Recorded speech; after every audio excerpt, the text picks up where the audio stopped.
Is this David, and where are you calling from? Yes, this is David. I am calling from Markham, Ontario. Nice, nice. You're not too far away. I'm in Waterloo right now. Good to hear from you. Now, I'm surprised, by the way, David, you even have a question because in general, most Davids are geniuses and we tend to know everything. So you're probably just doing this to help others. I assume that you know everything like I do and you're just chipping in to make other people feel better about themselves. I get it. So go ahead, and what's your question? Thank you. That's a good theory.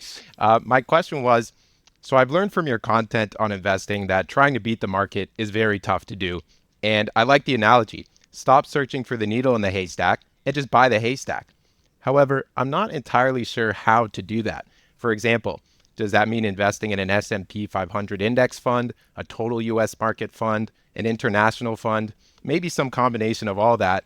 You've definitely convinced me on the broad concept, but I'm just not sure I fully understand the specifics of how to implement it. Okay, if you didn't write that down and read it, you may be the most well-spoken caller I've ever had in my 40 years. So I hope that you wrote that down and read it. Otherwise, you really are a genius. And I'm right about all Davids. It's a great question. And I think you really are seeing investors in North America, particularly in the States, of course, leading the index fund revolution, primarily through ETFs now. People are starting to understand that beating the market is exceptionally difficult. I mean, it really is. 95 to 97% of actively managed funds don't keep up to the broad market averages according to the data. And that's just not over the recent 5 years. That's over 5, 10, 15, 20, 25, 30-year periods. It's over rolling 5-year periods, et cetera, et cetera. And even the few who do, predicting them ahead of time has proven to be a fool's errand. It's just not something we're very, very good at doing. So you're seeing more emphasis on index funds, on ETFs that match up to the broad market averages. Your question is a good one, though. You're sold on the concept. You want to find the winners, but you know you can't pick them as individual stocks. You want to get the whole haystack to make sure they're in there.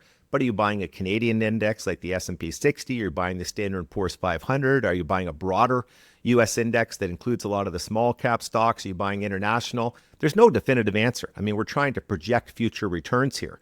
But I think for diversification reasons, buying a broadly diversified international fund makes a tremendous sense. Global fund. And it has the weightings that you feel comfortable with. Could be the 40 to 45% that the U.S. is of market cap weightings throughout the world. You could be more heavily weighted in Canada. It reduces your currency risk a little bit, and you have a home country bias. But you can put together anything you want. There's a lot of good reading online.